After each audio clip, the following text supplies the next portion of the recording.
قل أعوذ برب الفلق.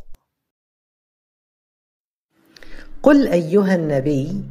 أعوذ وألتجئ وأعتصم برب الصبح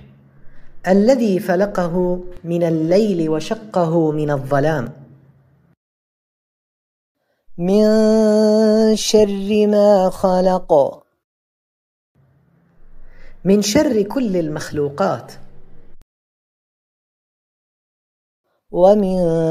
شر غاسق إذا وقب، ومن شر ليل مظلم غطى العالم بسواده وما فيه من أخطار وشرور،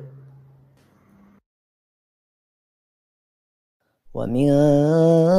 شر النفاثات في العقد،